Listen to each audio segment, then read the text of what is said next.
Hey, welcome to Choking Hazard. I'm your host, Shawn Mozen. Okay, I'm not exactly the host.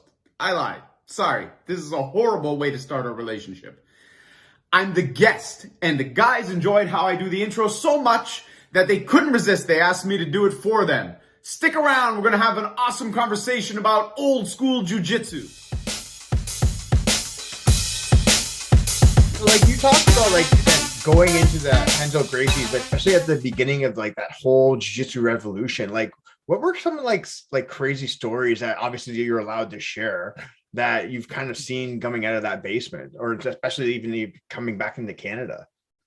Well, in Canada, again, like I don't think people maybe know about how hard all of the kind of early adopters of Brazilian Jiu-Jitsu and the early students had to work to learn Jiu-Jitsu. I mean, people with no money were driving down to New York to train, coming back, just like, sharing everything we could, beating the living crap out of each other. Things were also a lot rougher back in the day. Jiu-Jitsu has changed a lot in a lot of ways, but in some ways for the good, in some ways maybe not necessarily for the good. But I mean, like, for example, the group of guys that I was playing around with when we were trying to learn this stuff, there was one VHS series you could buy. VHS. So you bought the series. The series was hundreds of dollars. No, and it was hundreds of dollars US. And between the currency conversion and everything, I don't know what it cost, but none of us could afford it. So we all had to chip in, and you could pass the VHS series around. It was like, hey, you've had it for too long. Bring it to me. And then we would all meet to try and do the moves we saw on the videos, but we didn't have a nice matted school to go to. So what we did was we would book time on the squash court at the YMCA, and we would get the one that had the door. So it wasn't like a whole glass wall. It had like a closed door. It was a closed room. And we would have somebody stand by the window and block the window. And then we would beat the crap out of each other on the squash court. Mats? There were no mats. Like nobody had that. The first time I got to grapple on a mat, I was like, "Oh my God, this is just amazing!" Throw me again. Back in the 90s, we grew up very differently. I see guys, they get thrown on these like beautiful Dolomer mats, and they're like, and I'm like, you have mats, man. You don't know how good that is. So I mean, there was that. Which was just incredible to go through, because also everyone was so excited if anyone learned anything. Again, it wasn't on the internet, so if somebody showed something, they were so careful and so attentive in the way that they tried to learn it, because they were really getting something special from the person that was teaching it. And I think maybe a bit of that is lost nowadays when, you're sitting in a class, there's jiu-jitsu here, there's jiu-jitsu up the street, there's jiu-jitsu on the internet. You feel like you're inundated with it. That specialness for a lot of people maybe isn't there. For me, I still feel it. Like when I'm with my teacher and he's showing me anything, I'm like, oh, what? Oh, he's going to show me how to do that. He's going to show me how to do it. Like I'm still like a little kid. Yeah. Like you kind of mentioned, like there's things that like change for the good and things for the bad. Like what do you kind of feel that is? Is it more like the authenticity of like whether it's street self-defense, or was it like the integration of like sport? Like where do you kind of feel that things have changed differently? I love, to me, I call what I teach old school jiu-jitsu, and when people ask what it's for, is I kind of think self-defense first and everything else second. But that doesn't mean that I don't like, I don't think there's value in competition. I think there's great value in competition. And I think it's a chance for people to go and really spar against people outside of their school, really non-cooperative. There's so much good stuff in that. That's fine. It's not my particular interest, but nothing wrong with that. What I think there's a lot of little micro things that I noticed changed over time, some for the better, some not. So for one example, especially for people that are new to jiu-jitsu, there used to be a thing kind of called defending the belt, where the higher belts were not as maybe helpful and friendly as they often are now. And that's not necessarily a good thing. You would have a lot of higher belts that would just smash and destroy all the white belts. And if you quit, you quit and whatever, they weren't like gonna, oh, okay, I'll let you work a little bit on passing your guard. It was like, no, it was like, you had white belts trying to smash blue belts, the blue belts trying to smash the white belts and prove that they were, they were above them. And this is not great. It's not great for learning. So you ended up also with a lot of injuries that way because you have a lot of beginners trying to really literally fight their way to the next belt. Mm-hmm. And I don't think that's a good system. We want to take this quick moment and thank you for listening to today's episode with Shawn Mozen. Remember, if you're not a subscriber, don't forget to like and subscribe to our YouTube channel. We do appreciate you joining us, and we want to keep making sure we send you out more great content and more great guests. Today's episode of the podcast is brought to you by SpiritLeaf Waterdown, located at 64 Hamilton Street North in Waterdown, Ontario. If you're looking for Canada's top cannabis brand, look no further than Alex and his crew at SpiritLeaf Waterdown. They're going to be able to help you out with all your CBD and THC products. Just remember to like them on Instagram and like us on Instagram as well. And you're going to save money every single time you shop there. Now, enough of me and back to the show. So things like that kind of fading away for the most part, I think is really good. It's nice when you go into a school and you see like, purple belts with a white belt and is letting the white belt work. And same thing with the blue belt. The blue belt's letting the white belt work, and there's less of that. I think that's a good thing. There was the whole crayonche thing at the beginning. You can go to another school, and there are still schools and organizations that are still very much like that. But I also find it kind of funny that they still have that rule, but they've thrown away a lot of the other old school rules. So it just kind of really shows what it's about. Back in the day, not going to another school made sense because everyone was fighting with everyone. And I mean fighting, not just going to a comp. They were having fights. So, of course, if there's a chance that guys from my school and guys from your school, like two gangs are going to get into a fist fight, not so cool if, we're teaching you. And there was no internet and everybody was keeping secrets. And I mean, everybody was keeping secrets. It was a very, very different time. So that rule kind of made sense. Now, when guys do that, that's very obviously just about business. It's business and fear. Oh, yeah. It's like, 100% business. Yeah. It's like, I'm afraid you'll go to another school and see something you like there better and, stop paying your membership fees. It's ridiculous. Like if you're going to kind of, put all the other stuff aside, the other, old school things, like the old school ways too, with belts, man, if you met a blue belt, years ago, that was a bad motherfucker. Oh, that was like seeing like a black belt these days, basically. Yeah, like that was a person not to be messed with, And look, there are amazing blue belts now for sure, but a lot of it has changed. There are places that you can see in jiu-jitsu. One of jiu-jitsu's really great strong things was you couldn't get belts like candy. It hadn't gone that commercial way of a lot of other martial arts, but now it has, and it's definitely will get worse over time because of its popularity, and that's a rough thing to see. So what do you think like the future, like what do you see the future of jiu-jitsu being? Is it gi, no gi? Do you see it getting watered down further and further, like karate, take your do, taekwondo? Yeah. What do you do to kind of prevent that from happening? I think, a few things. I think in order to predict the future, you have to try and understand the past, right?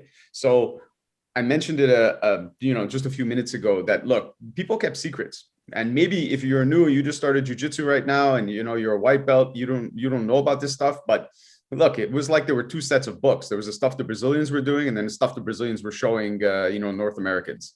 And it wasn't like they were just like, come, I'll show you exactly what my brothers and I are doing. No, not really. You get a few generations of that and you get broken telephone. You get some guys that are maybe really tough guys and good athletes and, dangerous on a mat, but they didn't learn the same thing their teachers learned. And then they pass it on and pass it on and pass it on. So sometimes things get watered down that way, that keeping secrets ended up hurting jiu-jitsu in a big way. When it comes to gi and no gi, I do not understand at all. People only want to do one of those things. Like, that's like you tell me I only eat Mexican food. And you go, yeah, but I have some really nice pasta over here and it's delicious, And you're like, no, just eat these tacos. I'm like, I love tacos. Tacos are really good, but we're having steak tonight. Would you like that? No, I have tacos. So if you love jiu-jitsu, why wouldn't you want to do it both ways? And also the way that I was taught jiu-jitsu, I'll be honest with you, there's not a huge difference between gi and no gi. So when I take my gi off, my jiu-jitsu is still there. When I put a gi on, my jiu-jitsu is still there. I don't get why anybody would, I get to do some cool chokes with a jacket.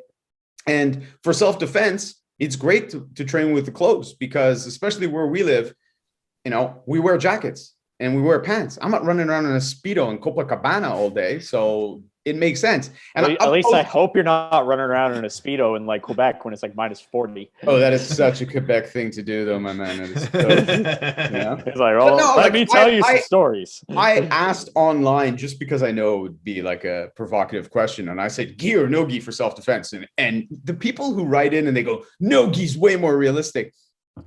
Are you getting into fights in a bathhouse? Who the fuck? Like, and I mean, it is Quebec. It is Quebec. Again, yeah, fair point. But it's like I don't understand how you could not understand that, because they write, nobody walks around in a gi.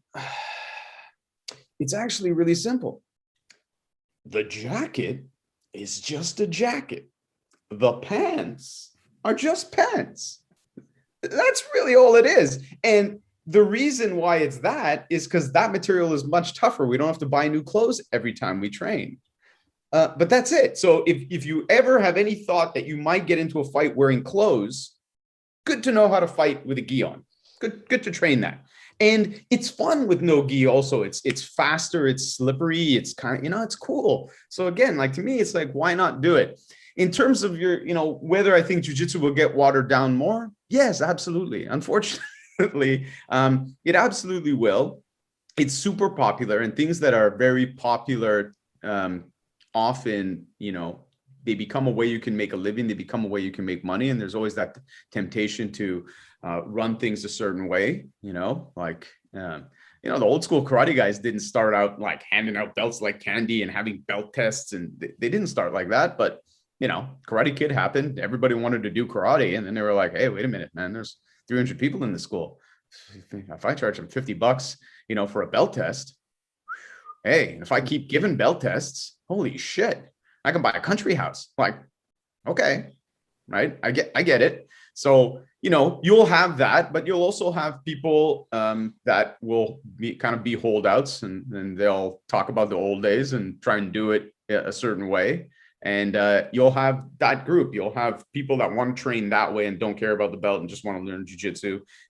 You'll have people that are like, yeah, I do jiu-jitsu, but they never maybe sparred a day in their life, and they somehow magically get belts and other stuff. So you'll have it all, and to some degree, a little bit of it all is not a bad thing, because you don't have to be the toughest person in the world, but jiu-jitsu will help you in a lot of different ways if you can just go in and get some sort of practice, get something out of it. So it's just nice every time I do run into, like, you see certain organizations that really do a really good job of trying to keep some authentic jiu-jitsu around, some jiu-jitsu that you can use in a fight, like the guys like from the Straight Blast gyms and Matt Thornton's group. That's a good example. There's a guy who, does a really good job of, trying to preserve that. And my teacher, Henry Ankins, is a straight up old school jiu-jitsu guy, black belt under Hickson. And that's what he's all about, that old school, simple jiu-jitsu. So question for you. I'm going to dust this one off, Aaron. This is one we haven't asked in a while. So I think this one has maybe one or two in the win column, but we're talking about, self-defense, you got a jacket on, you got pants on. So will a Barabolo work in a street fight? Yes or no? Look, I will tell you a story. I know some guys that maybe would, over the years, that have done maybe, I won't say what martial art, but maybe the least effective martial arts a human being could study. And these guys could make anything work, right? And they have made these things work in a fight. So when somebody says, like, will a Barabolo work in a street fight? That to me is not the question. The question is, if you come to me and you say, Shawn, I'd like to learn jiu-jitsu. And I say, what for? And you say, well, I want to get in shape. And also, not that I'm getting into fights every day, but if I ever got into a fight, if I'm going to train something for the next 5, 10, 15, 100 years, whatever, I'd like to be able to use it. I want it to actually work. I say, cool. All right. What's going to help this person most of the time? Right? What should I spend my time teaching them? What's the assets that they need? Right? Listen, if this dude is athletic and he's got some, he's in the right situation, can he make a Barabolo work? Okay, sure. You know, should I go in and spend time teaching my guys Barabolo if we're really interested in self-defense? What am I not doing while we're doing that?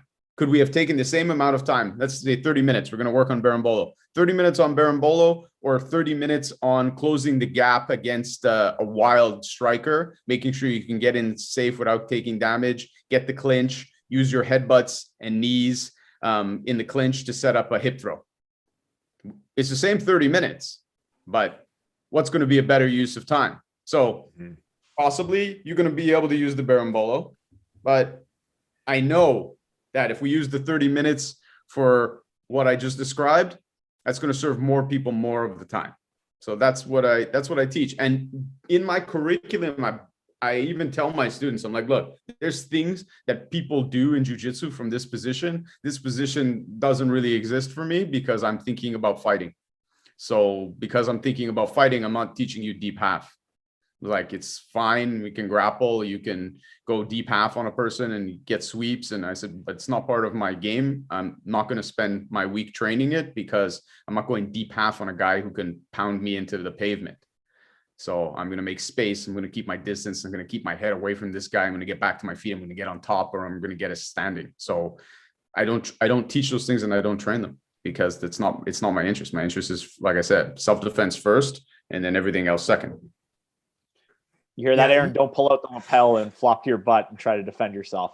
Oh, that's well, you don't flop. You never flop to your butt anyway. That is my game. If you flop to your butt, then this is no good.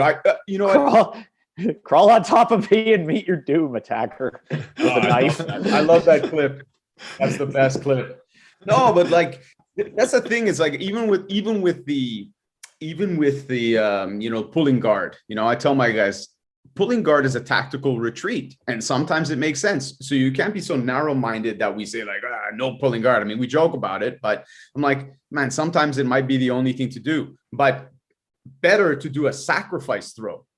And if you screw the sacrifice throw up, then yeah, you've pulled guard. Okay. But I'm not going to just go and sit to my ass and pull a big guy on top of me, and definitely not going to do that in a fight, but I'm not even going to do that rolling.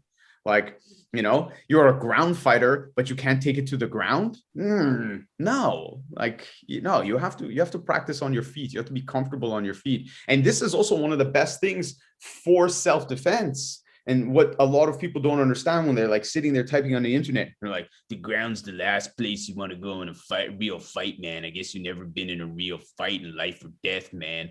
Guess what? The people who are the best at not going to the ground are people who can fight on the ground, dumbass.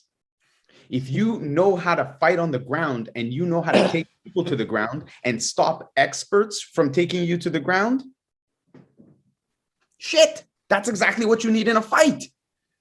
You know, jiu-jitsu is no good against multiple attackers. Yeah, right? Because all that jiu-jitsu would be teaching you how to stay on your feet against multiple attackers and how to move and how to deal with them grabbing you. Get the shit kicked out of you if you fall like, on your... It's so the level of stupid. I thought in 93, because I started training martial arts when I was 7. So I was indoctrinated and experienced all the different levels of stupid. And I'm old enough, as you can see, that I went through the 80s phase where everybody wanted to be a ninja. So I have literally heard every stupid martial art myth, and probably at one point believed every stupid martial art myth, you know, like, oh, a guy from that style beat that guy at this time, you know. So we went through all of it. I thought after watching the first few UFCs that, like, holy crap, now everyone's awake. Now we really have seen, you know, the truth of things. And it's amazing how quickly people forgot. Like, people have just gone completely like it never happened. And now it's like all right back to, you know, oh, if he grabs you, you slap him in gallbladder 6 and pull his ear. And then when he goes out, you cross up his legs and slap his back. It's like, oh, we're back to that? Like, you guys are believing that again? Like, it's wild how people just have these crazy ideas, and it's, you know, sad in a way. But that's the beautiful thing about jiu-jitsu, is like, you can have ideas and you can test them, and you can test them in a way where we don't have to be concussed. You can tell me like, hey man, this is a great way to pass guard, and I can go, is it? And you can go, here, let's do it. And then you can pass my guard and I can go, oh, Yeah. Okay. I didn't see it. That's cool. You know, let's work on that, you know, and we can work it really hard and safe. So it's awesome. So let me ask you this, because like when you see all this bullshit, again, like social media has just exploded on, especially like in these times, like social media is like king now, right? Where you can get anything anytime you want. And then when you see like Detroit dust units and all this shit happening on the internet, and people are either taking it with a grain of salt and going, oh, this is bullshit, or it's like, oh, this could work in real life. Like, as a Aaron, it's real to me, damn it. I know it's real to you. Real to me, damn it. Yeah. But like as a pure martial artist, whereas like obviously like training with, I've had the pleasure of training with Henry Ankins before, where like that jiu-jitsu is just completely different from like a sport competition where you feel the pressure of this individual on top of you. And it's completely different, right?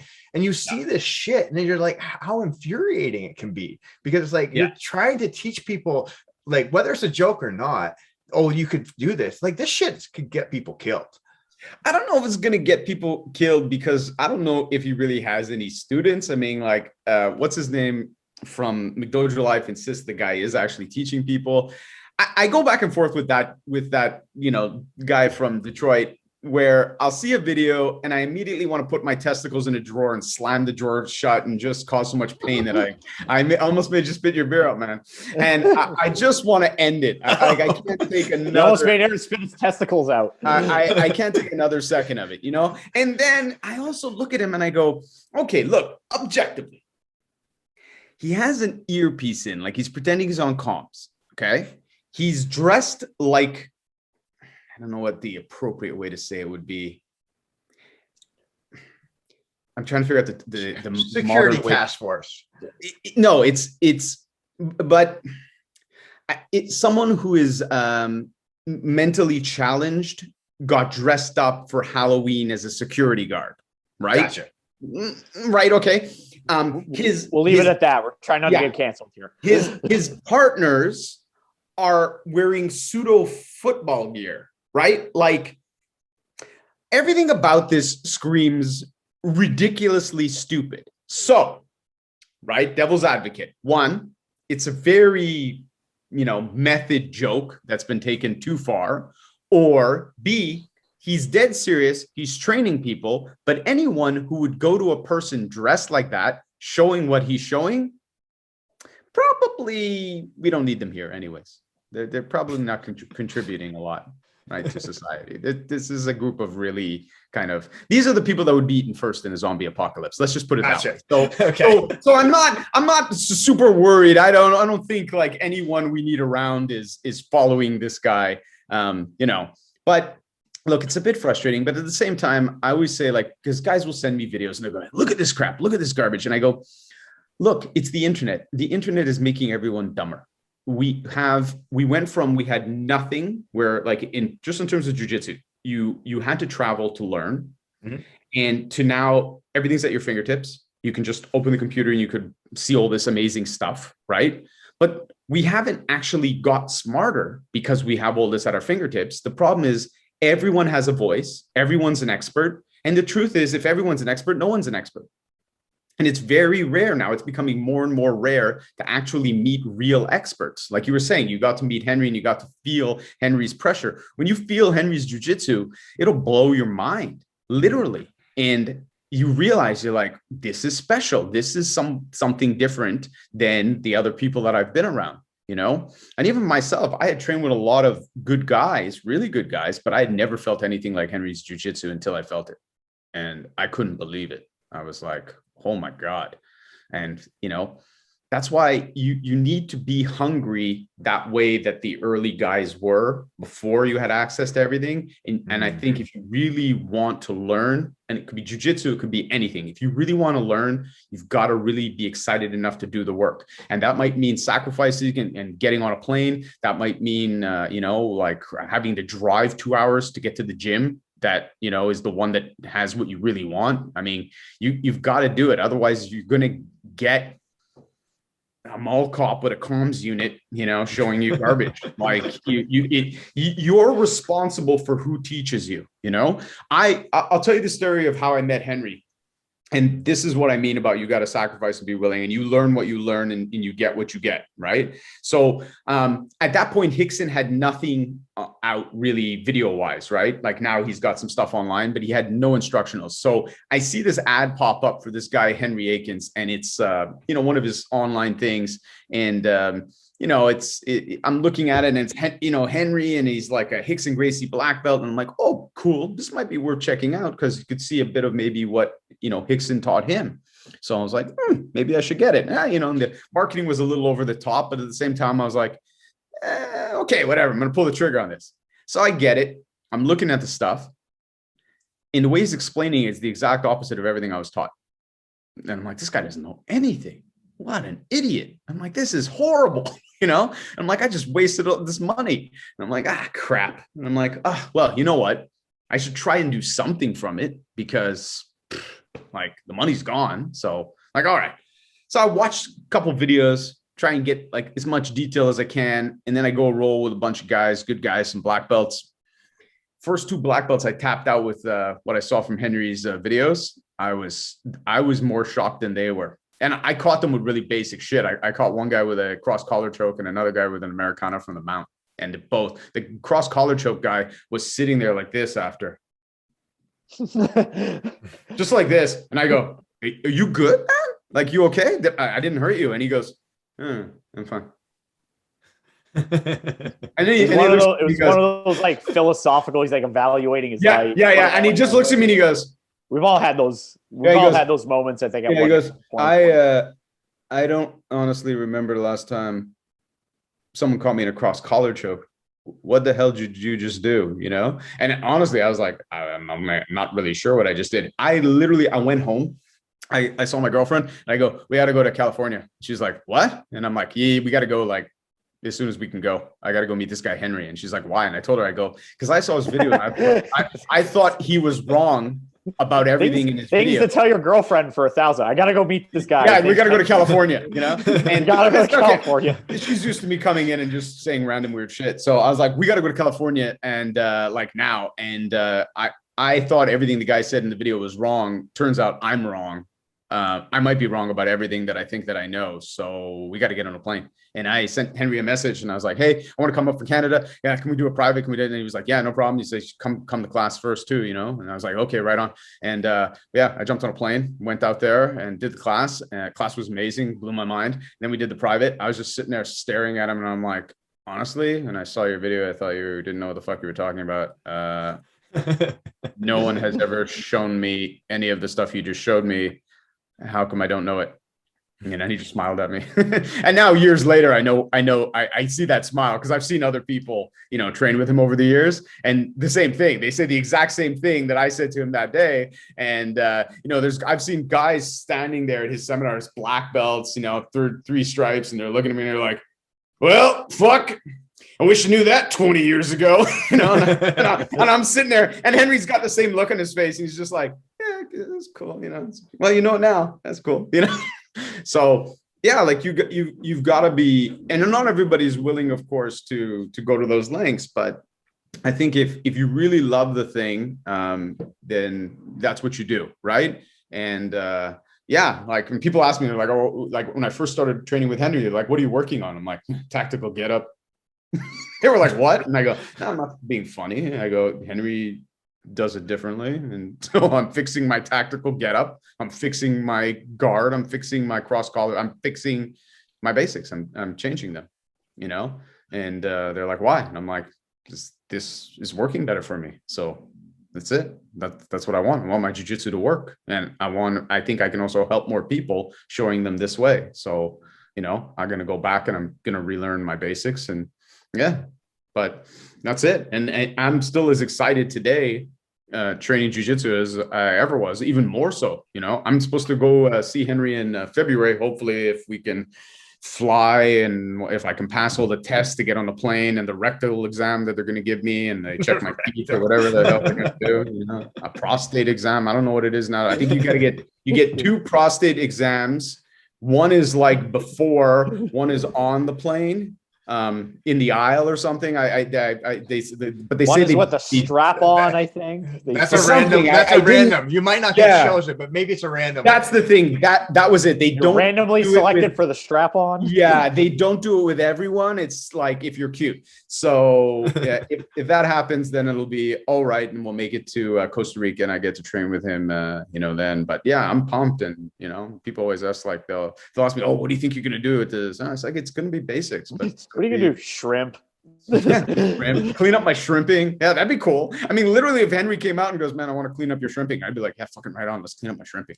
Yeah. Aaron, have you been to the Henry Ankins seminar? I think you've been to one a while ago. So I did. I went to your experience. It was Henry. Henry. But that's what I'm trying to say. So like, because I came from like my first original school was like it was Silvio Bearing Association. So they were heavily based on like self-defense. That's what they really kind of focused on. And when we started kind of getting a little bit more into competition, so that's where I kind of switched schools, and it was heavy focus on, like, again, we did self-defense, but there was a lot of competition, right? So that's kind of basically where my game kind of developed as I became a purple belt and moved into brown belt. But then when I switched into my school where I'm currently at with Dave and Toma, we went back to the basics, back to the Henry Ankins style of like pressure and really building up your guard game, building up top pressure, everything. And so I had the opportunity to go to Toronto Police College and do a Henry Ankins seminar there.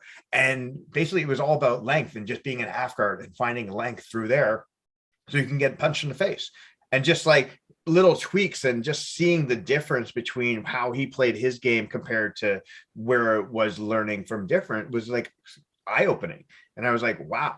And like my school right now is like a Hobson Moore school, whereas again, Hobson Moore is like a small guy, but that guy can move like crazy and it's great technique. But like the difference of like trying to simplify things and then obviously movement are totally different crosses, which I really found fascinating. Yeah, it's cool when you see Henry when you're working on, let's say, open guard or something, and it's the same thing over and over again. He said, "Can he touch your face? Can he touch you?" Like one of the things he always does is you'll be. And what's cool about that, and what sometimes people misunderstand, I think, when people say like the self-defense jiu-jitsu also helps the sport jiu-jitsu, but not the reverse way. And sometimes people get pissy about that. But if you don't get emotional for a second and you just kind of try and understand what people who say that are talking about, it's this. In that example, you're stretching out. Let's say you're doing knee shield, right? So you got your knee shield on the guy. You're on your shoulder, you're sideways. You really stretch out. So when the person tries to touch your face, they can't touch your face. You're safe from punches. Also, they're further away from trying to pass your guard. So it's helping in terms of a fight, and it's also helping jiu-jitsu against jiu-jitsu. Now, that's not to say that, a person who does sport jiu-jitsu can't defend himself in a fight. Like a person who's, good at and going to jiu-jitsu competitions is in a better position to defend himself in the street than the average person, for sure. Like, I don't think a reasonable person would say that, say anything against that. But certain sport techniques, right, or certain approaches to sport and not thinking about being punched in the face, right, don't help you for the fight situations. And sometimes people, I think, mistakenly go, well, look, bro, if I'm in a fight, I'm not going to do that. Well, yeah, you are, because if you train that 6-7 days a week and you'll do it into anything, you'll do it. Like you'll do what you do in a fight, right? If I'm at home and every time somebody speaks to me, I go, hey, fuck your mother. And I practice that. Every time somebody says something, you can say anything to me. My response is fuck your mother. When I go out of my house and somebody says something to me, there's a pretty good likelihood I'm going to yell at the person to go fuck their mother, because that's what I train all the time.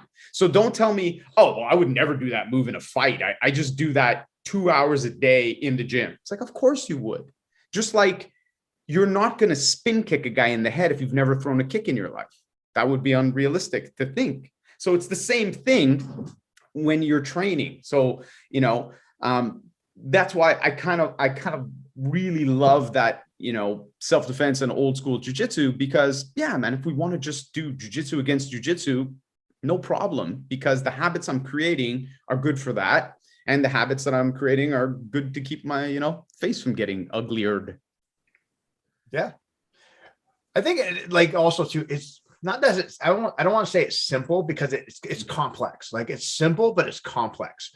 Yeah. So like you're creating simple movements for individuals to learn quickly, but there's a lot of information and complexity in those movements for sure. Yeah. And that's the beauty of jiu-jitsu. And like, I know like sometimes you see students get frustrated and they're like, this is hard. And it's like, look, jiu-jitsu is hard. It's hard to apply to use jiu-jitsu against somebody who's resisting. It's hard to do because it's real. You have to really be able to do it. It takes timing. There's a lot of things going on. So it's going to take time. On the other hand, you're absolutely right. Really, jiu-jitsu is simple. It can be really, really simple. And it has to be simple because that's the stuff that works. I remember I was watching my girlfriend in a class. She was training somewhere else. And a guy showed a move. The instructor showed like a 6-7 step move. And I wasn't training that day. And she just kind of looked over at me like, and I was just like, and then we get in the car and she goes, the fuck was that? And I go, I don't know. I don't know what to tell you. And she's like, would you, I go 17 step arm bar. I'm like, I go, I'm going to be dead honest with you. Cause she goes, do you understand what he was showing? Can you show it to me? I go, I'm going to be honest with you. At about the 5th or 6th step, I stopped paying attention. I'm gone. I tuned out. I was watching something else in the room. I'm like, I have no interest in what just happened at all. And I said, I think your life will be much better if you can forget the last hour of your life. It didn't happen. You just consider you went to the gym, did some push-ups and some abs. That's what happened. Just forget about all that nonsense that you were just shown. It was like some cool Cirque du Soleil shit, but it's nothing you ever want to do rolling again. It would make a nice video. You could put it on the gram and you could maybe get like a comms unit and shoulder pads, dress up like one of the village shoulder people, pads, dressed up, and yeah, exactly. It's best for that. I want to pivot a little. Go ahead, Aaron. Sorry. No. Go for it. Okay. Go for it. I want go for it, Aaron. We'll do it live. Going live. We'll do it live. I want to pivot a little bit. I want to talk about training. You have a kettlebell course. I want to talk about a little bit of that in a break further on. But just the last 2 years have been pretty rough for fitness industry, the service industry, martial arts industry.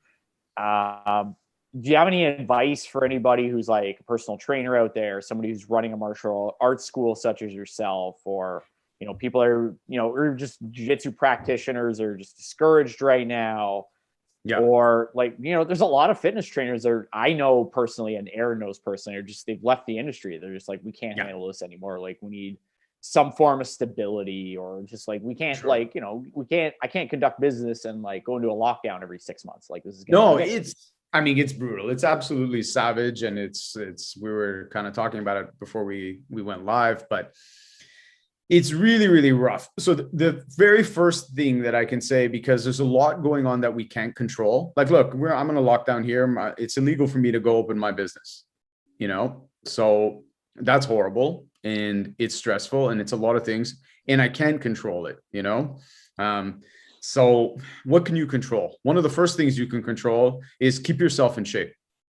Train, even if I'm locked in my house, I can train, I can do something. Get up, do a push-up. Because look, this is all really stressful and this is depressing. If I really start to sit and think about like my students and, all the great gains they've made in the last little while since we've been able to open up, and the new ones that have come in and how good it's been for everyone's mental health. And then now I start to get really bummed out, and especially because like you guys, you've been training a long time, people will come in, really fall in love with something. It can have a great impact on their life. Unfortunately, if they stop training for 1 or 2 weeks for any reason, for a lot of people, that can be it. They won't go back. They just kind of like, they lose momentum. If they're out for a month, they're like, oh, I'm out of shape. I don't know. I'm going to get crushed. I don't want to start again. A lot of people fall off of that, and it really could drastically change the course of their life because they're not going to get this great thing that they had. So when I start thinking about these things, I get really bummed out, and I realize, okay, look, I can't control that we can't train that way right now. So what can I control? I got to keep myself in shape. So like, I went today, and I got a good workout, and I made sure like, I'm feeling good. Even for tonight, it's like, I want to get on, I want to talk. I don't want to be like, bleh. So it's like, man, I gotta get moving. I gotta get a pump on. I gotta look good on the camera, I gotta flex it up. I gotta do something, So it's like, no, let me do a couple of push-ups. I don't look like some sort of bum, And no, so keep yourself in shape. That's number one. Number two, whatever you can do with your students, you should be doing to keep them on track too. So like, we pivoted, we have everybody online and they're doing like workouts with us and everything. And a lot of them that like, they're like, cool, they're online, they're working out, they're feeling good. Some of them like, I hate online. I'm like, of course you hate online. I want to be in the gym, hitting the bag, and strangling you. I don't want to be going, okay, everybody, how you doing on Zoom? I don't want to do that. I said, but if we can stay in shape, if we can fight this, we're supposed to be training to fight. So let's fight. Let's keep going. Even though it sucks, let's do the work. And when we get back in the gym, we're not going to have lost time. We're not going to be going in there going, man, I got no endurance. I got no this. I got no. No, we're going to come in and we're going to be like, yeah, I feel good. We're in shape, right? We've been still training. We trained 5 days this week online. So it's like, everybody's still good to go. So I want that for them. And for the guys that own, gyms and everything, everybody's just trying to stay afloat. One really good piece of advice, though, that, I picked up a long time ago. And I think when guys and girls, anybody who's got a gym out there, a lot of the time, gym owners, business owners, we look at somebody who's got a big fancy gym and we kind of covet that because, man, it's sexy, right? It's like you walk in and you're like, that sexy matted area. It's like, it's huge. I could put 50 people on there beating the crap out of each other. Oh, look over there and look at all the heavy bags. They got the heavy bag station set up. Fuck, this place is big enough. I could put an octagon in it. I'd get some infrared saunas, You're like, oh, this place is sick. I want that. I got like a shitty little box somewhere, with some, and people want that big sexy, but you know what? The big sexy, a lot of those folded already. They were the first to go. It's the guys that had like these smaller gyms. Look, I have a small gym and, it's like your typical garage door in a warehouse kind of thing. It's very small. We roll the mats out, we roll them back for kickboxing. And when we're doing kettlebells and stuff, but it's got a low rent and, it's the kind of place that, you hopefully can endure this craziness.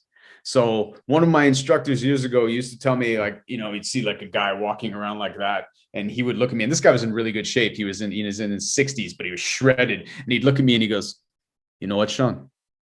Lean and mean. That's better for survival. He goes, not that. And then we were talking about something in business and he goes, remember what I said? And I said, what? And he goes, lean and mean. It's better for survival. So the big bloated, gym, it's like the big bloated guy. It's not so great for surviving when the shit really hits the fan. Lean and mean is better. So if you can, and you can weather the storm, try to stay a little bit lean and, and mean enough that you can make your way through this. It's hard. It's unfortunate. A lot of trainers, like you said, have left. And a lot were pumped to come back. Like we just started giving kettlebell certs. I just gave a kettlebell certification in Toronto. And, people were packing it in and I was excited. I went back, I flew in, I had a lot of great trainers there. They took the course. We had other ones that are getting ready to sign up for, more courses.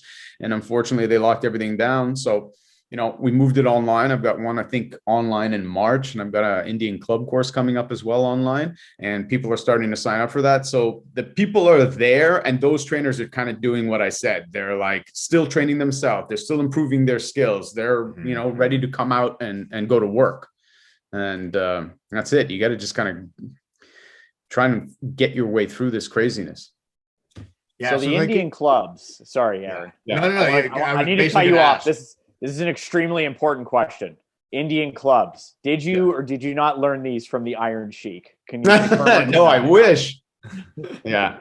They are, I got to tell you, like for grapplers, like I always tell everybody that like light clubs is the one tool I always use in my gym. It's a small gym, but I have a really, as you can imagine, a really well-equipped gym. I mean, I have like strongman lug, 80 kilo slam balls. I got like all kinds of toys, right? And then because most of the stuff I had, made for me when we make our equipment, so I can make it to whatever specs I wanted.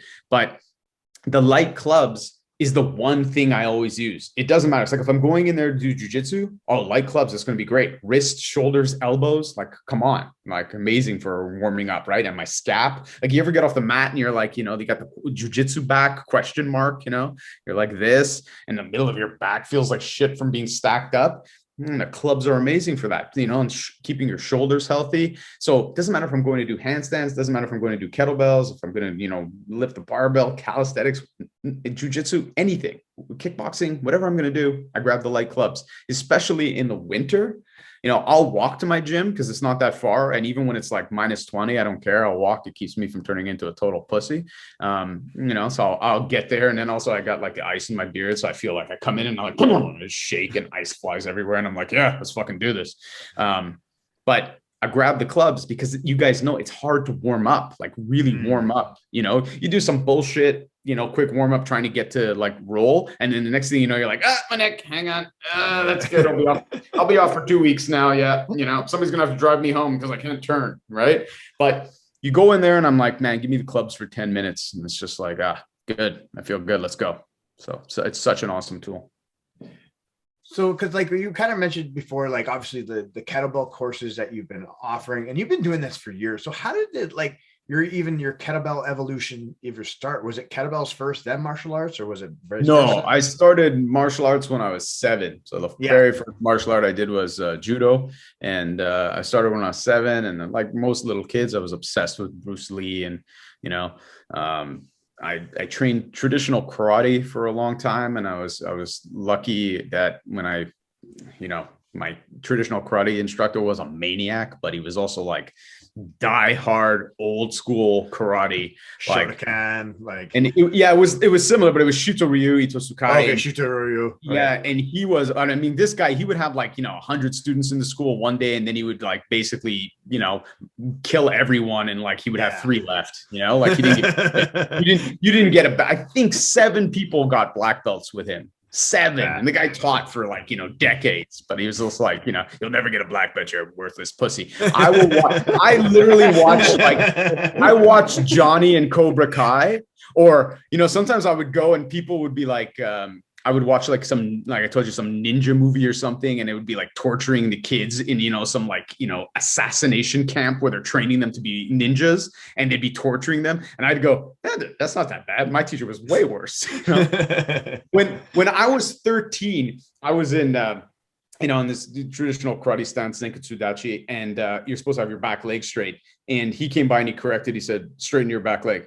And the second time he came around, he didn't correct me again because he had already told me to straighten my back leg. He took a shnai, which is a, you know, bamboo sword, right? Mm-hmm. And he broke it off of me. So I was there in a position, and I don't even remember hearing the sound. I just remember the shards flying in front of me from behind. So that's how I learned karate. And so coming up in that, you know, kind of really colored all of my experiences. And for some reason, like almost all of my teachers have either been like that or cut from a similar cloth. They were all kind of old school. So I did that. And then I found the kettlebells later. I was looking for, you know, I was teaching guys a bunch of different things, and I was looking for something that would be good for martial arts, but, you know, wasn't bodybuilding, was something different. I was training some Russian guys that showed me some cool lifts, like bent press and some kind of like circusy style lifting. I was like, oh, well, this is cool. This is different. This would be like useful, you know, like, because we could get stronger, but it wasn't, again, bodybuilding. And they mentioned kettlebells. And so I ended up kind of interested in kettlebells. I ended up training in the States. I was like one of the first Canadians to go down and do the RKC when it first just happened. And then I ended up training in Russia. And training in Russia was great because I got to see actually like the North American way to do kettlebells is very much the North American way to do kettlebells. It doesn't look like what they do in Russia, even though everybody calls like this the Russian swing. That's not how Russians swing kettlebells at all. So, you know, if you take a field trip and you actually go train with Russians, it looks very different. It is very different. Yeah. And then over time, I started to teach across the country.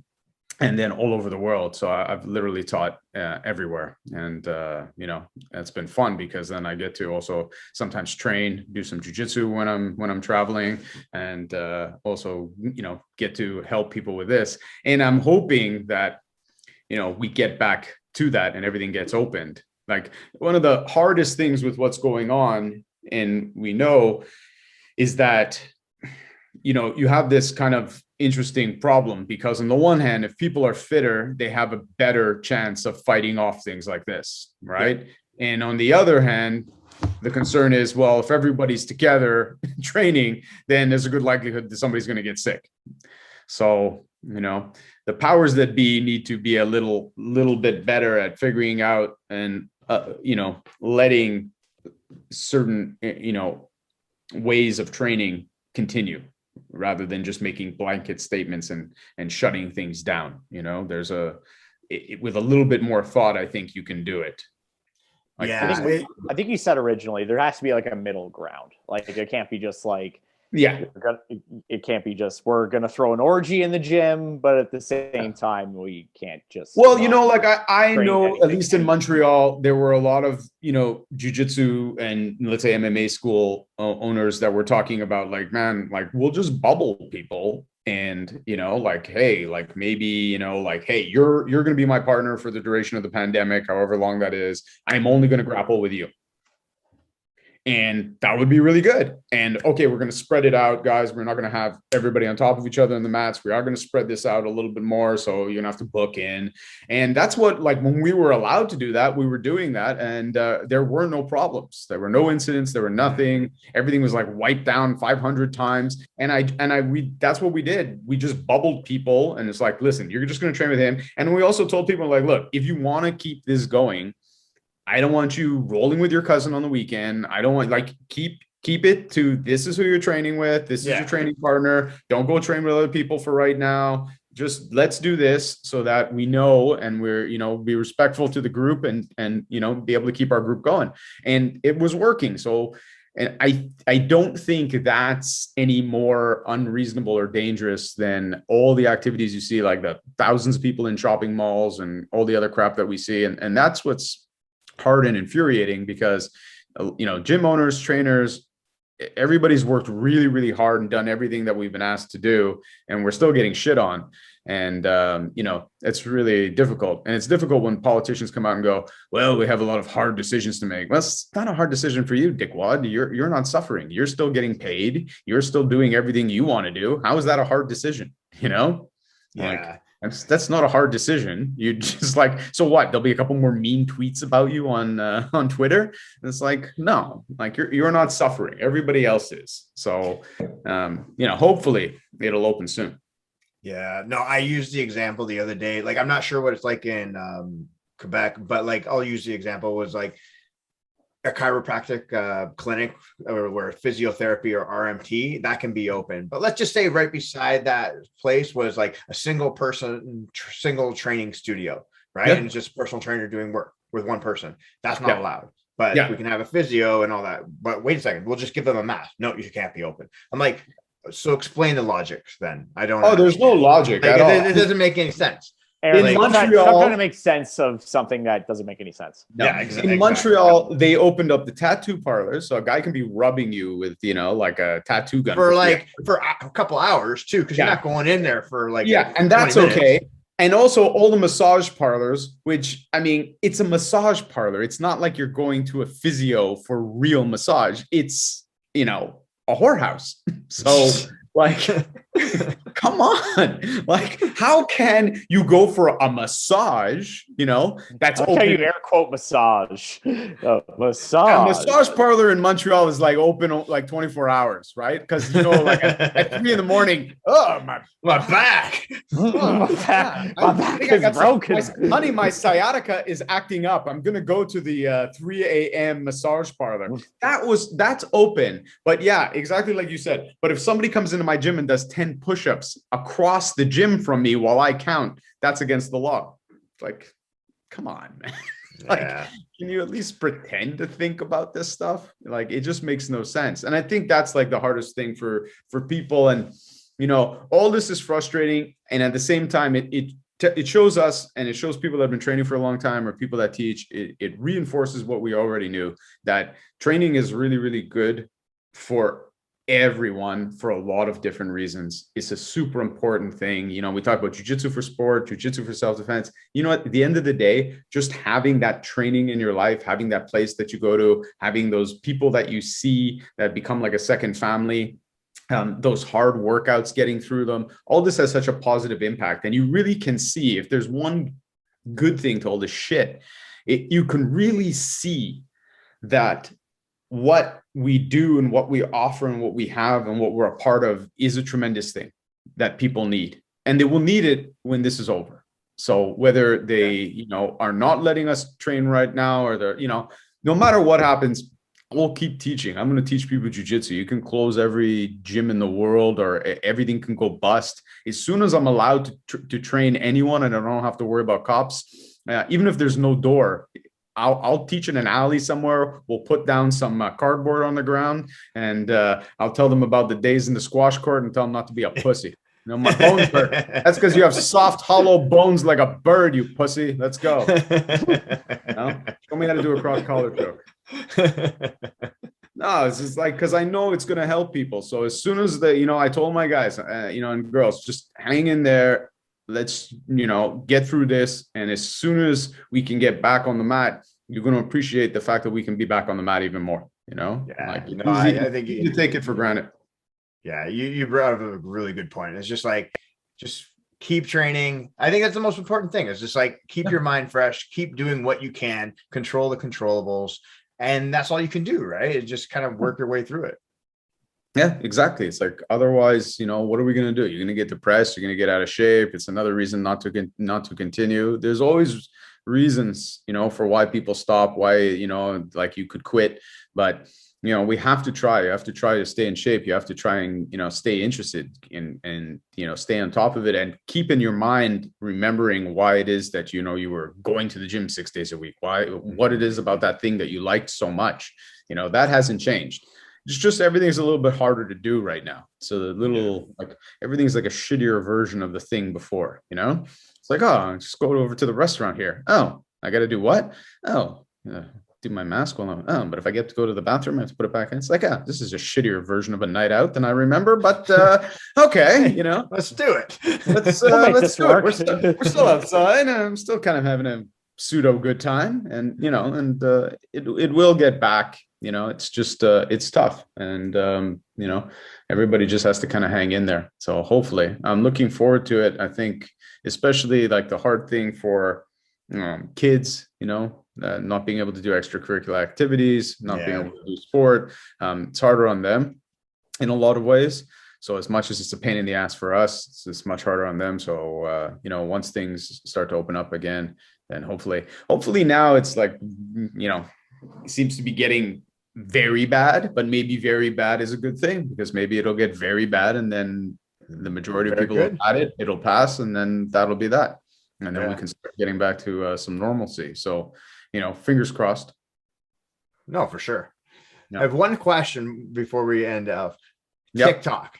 How did you get yourself involved in TikTok? Because honestly, that's literally how I found you, right? But then I'm like, favorite pastime now, by the way. Yeah. But then I was like, know what? Like, I was like going through all this research. I'm like, I know this guy through 6 degrees of separation. So it's like, what is going on? It's exactly what we were talking about. I was in it's like, now you say it's like the first lockdown, the first time that the government locked me into my house. I maybe wasn't as philosophical as I am now. And to be honest, I was just pissed off and bummed out. I had a lot of courses canceled. I was supposed to, you know, travel overseas and give courses, lost thousands and thousands of dollars. And it was just, I was pissed, you know?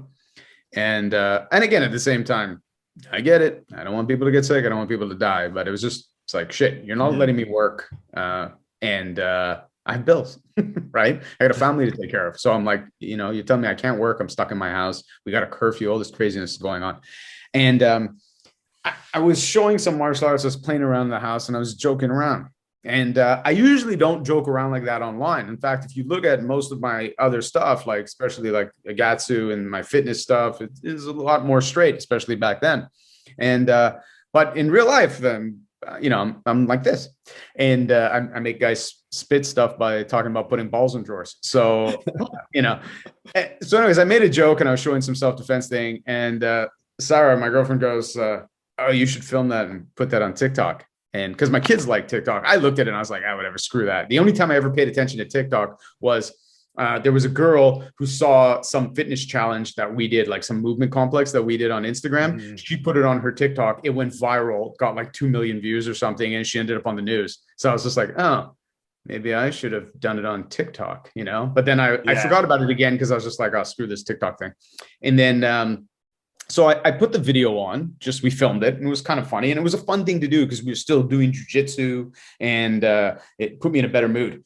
And I put it up and it was like 50,000 views or something like that. And it was like, I picked up all these followers and I was like, oh, people like that. She was like, do another one. I go, oh, okay. Like what? And she was like, I don't know. So do another one. So I did another one and acted, ridiculous. And then people responded to it and I started to pick up a lot of traction. Like all of a sudden I was like 30,000 followers and 50,000 and 70,000. It was just like growing. And I realized, it's kind of a fun thing to do because look, there are a lot of serious videos out and a lot of, you got some good Brazilian guys that are showing jiu-jitsu and they're like, okay, you take his arm, you put your foot here, man. Okay, take him down. Guys. No? Okay, boy, he gonna fall down, right? And it's good stuff, but a lot of it sometimes is boring, right? And look, John Danaher, this fucking guy's amazing, but you have to be a certain personality type to also be able to listen to 3 hours of Danaher talk. Like he's so smart that I'm sure if you took the toilet paper after you used it and you could interpret the lines and the streaks in his used toilet paper, that you probably could decode jiu-jitsu, right? But that's not for everyone. Okay. So what I wanted to do with TikTok and what I try to do with TikTok is I want to show good technique, good jiu-jitsu in particular. I wanted to show and expose and be an ambassador for old school jiu-jitsu for fighting. And at the same time, I wanted to make people smile and give them a laugh because there's not too much to laugh about these days. So instead of just showing a straight up technique, I'd be like, some twat waffle with his huge dick beaters is grabbing your neck. And that would be like my intro, and people would be like, "What the fuck that guy just say?" And then I would joke defense, and people like it. I mean, it's close to 400,000 people now that follow, and at the same time, also I get heat from people, which is really funny because it's social media. I get like all these assholes that think that they know what they're doing. Constantly writing, which is sometimes funny and it's sometimes sad. Some guys have written and I look at their profile and I'll look their name up and I'll check them out on Facebook. One guy, it was a guy from Toronto. It was this kid. It was so funny. And he was tagging McDojo Life as though he was getting me in trouble, And I even talked to the owner of McDojo Life. We were laughing about this guy. And he posted on one of my videos where literally it was a hip throw. And he was like, this is bullshit. You should just learn jiu-jitsu. And I said, okay, what? Excuse me, but what do you think we're doing in this video? He's like, dude, there's no striking in jiu-jitsu. I'm like, there's no striking in the sport of jiu-jitsu. But if you're talking about Gracie jiu-jitsu and you think there's no striking in that, go watch a VHS. This is my brother Hoist. Yeah, and he was just like, where did you learn? You don't know shit. And and he's like, and he trained somewhere in Toronto, this kid. Hopefully he'll watch this. And and I was just like, and I'm like, it's a lot easier to hip throw somebody after you headbutt them 3 times. Just think about it. I'm headbutt them a couple times, knee them in the IT band, and they're super ready to be thrown on their face. I'm just telling you. But so I get a lot of that. I get people that have these especially people that I get people who have trained and maybe been taught a certain way freak out. Mm-hmm. And then I get other guys that have no training that just write all kinds of nonsensical things, I would just eye gouge you if you tried to do a triangle choke on me. It's like, really? You think? I'll bet you money that you won't have a hard time finding a jiu-jitsu instructor that's willing to let you test that. Just let him slap the triangle on, and then yeah, I think you'll find a lot of guys that'll be super game for that, and they'll have their friends come over, and there'll be beers involved, and I think it's going to be a great Friday night. You know, yeah, for sure. Yeah. No, you like listen. Keep making the TikToks. I love them because I get to see them, and I'm like, okay, this is awesome. Because and again, it's that persona. You make it fun, and that's the most important thing. You make it fun for people to be engaged. And again, like I love John Danaher, but I can't make it through his 10-hour instructional. I really can't. Yeah, I literally want you to look at it and go, oh shit, that was cool. And you know, if you don't do jiu-jitsu, go like, shit, you know, like I had some women message me, and I had unfortunately over the last 2 years or whatever that I've been doing this now, a lot of women that have been abused have messaged me, and a few have said the same thing. I've wanted to do self-defense for the longest time. I've been very afraid because of things that have happened in the past. And they're like, I wish I had somebody in my area that, you know, made me laugh like you and made me feel comfortable, because like I watch your videos and I want to learn how to do this. And I see like Sarah beating you up. I said, like, I want to learn this. I see her escaping. I see that things are possible. I want to learn this, but you know, and I'll tell them, I go, look, when I'm teaching, I'm not making all these jokes. I mean, I do make jokes, but not like that all the time. But I said, but there's a teacher out there in your neighborhood who is going to make you feel good about it, who you literally can go to and go, look, I want to learn, but you know, I have this stuff that's happened. I'm nervous about class. I'm nervous about how I'm going to be. And you'll find the right person that's going to go, no problem, come in. I'm going to pair you up with this person. We're going to work together. You know, I was like, you owe it to yourself to give it a shot and try, because there is someone in your area who probably can help you out. And so, and that's really my goal with the TikToks is I just want to get people turned on to jiu-jitsu or turned on to go train, go find a local place and go learn. You know, like it's cool when I have some people that do like some online stuff with me, and that's great. And they contact me for training, or they contact me, you know, to check out some of my stuff. That's awesome. But really, I want to turn them on to going to a local club and learning jiu-jitsu. And, you know, like you said, if it makes them laugh and then inspires them to go train, that's great. And if they do jiu-jitsu and they see something that maybe isn't quite the way that they were taught, just think about it. I'm not saying it's the only way to do it. We all know there's a lot of different ways to do a lot of different things, and whatever works for you works for you. But at the same time, think about it. Like, you know what the single thing that I've posted that pisses off the most people, especially trained people? I had the audacity to say that you shouldn't put your chin down and let someone, you know, when somebody has a rear naked choke locked in, like don't block with your jaw. That makes jiu-jitsu people so fucking mad.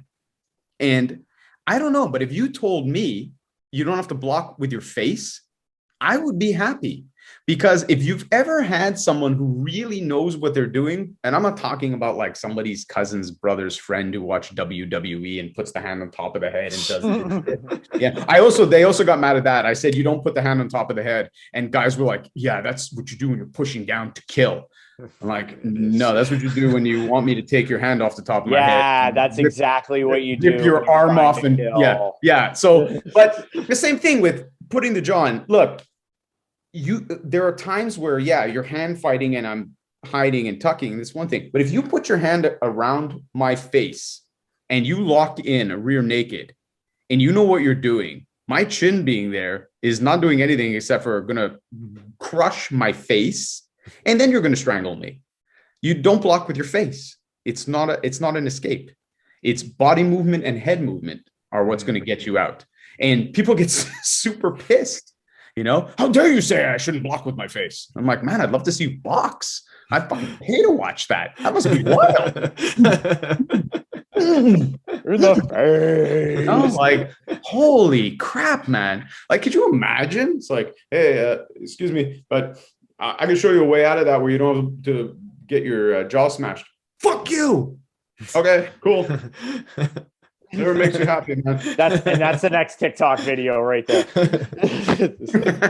Yeah, exactly. It should just be me having the conversation with like all the internet people, you know, like, hey, you know, you could do it like this and it'd be easier. Go to hell. Do you know who I was trained by? Okay. My hands are registered weapons, you know. So exactly. Lethal weapon, man. Lethal weapon. Yeah. Sometimes I just assume now that these people are quarantined somewhere. I'm like, you've been locked away for a while, right? You're not doing well. And then I go, okay, you're just not doing well. A lot of people in the Ontario Jiu-Jitsu community that are not doing well, right, Eric? Yeah. You know what though? I think it's like you said, like it's sad because like there's a lot of people where jiu-jitsu was like part of their life. That was what they did. That's how they got rid of their stress, and they don't have the ability to, whether it's meet up with a partner or like they live with an elderly individual, like they can't take that risk. So you've taken something away from them. So which is sad. But again, you get those comments and all that kind of stuff. You laugh about it, and it's like there's no point getting engaged with them where there's like, oh, I'm trying to be a better person. It's like, fuck it, just let them be themselves. That's their own issue, unfortunately. And then you just move on with it. No, that's it. I mean, you get a thick skin. Every now and then one of them will get under my skin, or I'll just be they'll catch me in a mood. I'll unload on them a little bit, but usually I let it go. Or sometimes it's good because it just makes for a funny, like the eye gouging guy the other day made for a funny video. I did like a video, rebuttal to it, and it was just funny. Like, it's just funny with those guys too, because they always think like that, a person grappling couldn't eye gouge them back. Like, I got news for you. If I have you in a triangle choke, I'm in a much better position to play with your eyeballs than you are with mine. So, like, it's just so funny. It's someone wrote a really good thing on my Instagram. He said, "Oh, eye gouging and biting, the war cry of the lazy and stupid." They were too lazy and dumb to actually train, so that's their answer for everything. Man, I'd bite you. You'd never be able to do that. It's like, yeah, maybe not. How much time did you spend on the squash court floor? Mm-hmm. So before we sign off for today, any like future plans you have coming up, or is it just kind of like go with the flow, move forward? We'll see you soon. Well, right now, we're waiting for things to open back up. I am hopeful that we'll be opening up soon, and I'll be back teaching at my gym in Montreal. So the website is jiu-jitsumontreal.com is for the gym, and agatsu.com is my main one for the fitness seminars. We still have seminars slated for a few months from now. So there's still stuff coming up. I am still going to head back to Toronto, hopefully in March, and give an in-person kettlebell seminar. Nice. So fingers are crossed, and I still think it's reasonable. Like, look, on the one hand, we don't know. On the other hand, we got to be positive. We still have dates booked. And you know what? If things get pushed, they get pushed, and then I'll be back in the summer. So it is what it is. And then we're going to start traveling around again. One thing I do really want to get back to doing, I had just started it before things kind of really got crazy. When I would pop into town, like let's say in Toronto, right before, I would usually show up on a Friday and give, let's say, a seminar Saturday, Sunday, and maybe kettlebells, clubs, or whatever. I did a few times. I did the Friday night. I would go give a women's self-defense seminar, or like jiu-jitsu seminar, and then all the proceeds would go to, like a battered women's shelter. Mm. And I really would like to start doing that again. So I'm hoping things open up and then we can do that. Because, what do I do on a Friday night in a town? I fly into town. I sit there waiting to teach. I'm pacing it around in a hotel room's fucking waste of time. So, the idea that I could go out and, share some jujitsu with some people and, also help some other people with the proceeds from it, was really good. I really enjoyed doing that and get to meet some like cool people that do jujitsu and that are into it or maybe just getting turned on to it. So I'm hoping that will come back as well. So I'm going to try and start setting that up again. So hopefully that'll be really fun. No, that'd be awesome. I hope definitely for your sake, just in everybody's sake, more than anything, we're able to get to that point. So I do hope eventually in March, when you do come back, Mike and I will be able to come out and visit you, just say hi, even if it's just for a little bit. Yeah, definitely. Awesome. Well, it's been a pleasure, guys. Thank you so much. Yeah, Shawn, it's been an amazing, awesome conversation. I really do appreciate you jumping on. No, it's not Steve. It's not Steve. And you know what's fucked up is like I try to memorize all this shit, and then I'm like, Steve, and I was just completely like, I'm ready to go. I'm like, listen, man. His name is Shawn. His name is Shawn. Hey, Steve. I do podcasts infrequently, but when I do them, that's always my big stressor. And it's a weird thing because it's just a head thing. Like I've had guys on where I know the dude and I'm literally sitting there like I know him, like we've had beers. It's not like I don't know him, but I'll have his name on a piece of paper here. And also I start sometimes getting weird about screwing up the pronunciation of his name. I'm just like, I'm going to say his name wrong. Like I'm going to say his last name in a way he doesn't like. And it's like, you've said his name for 5 years. What's the problem? I'm like, I don't know. It becomes like sometimes like a weird heady thing. So it was good, but it gave me a chance to intro myself, which I like. There you go. See, it was perfect. See, I give you a platform. Yeah, exactly. Awesome, man. Well, thanks, guys. No, thank you so much. Thank you. Really do appreciate it. My pleasure. All right. Bye, everybody.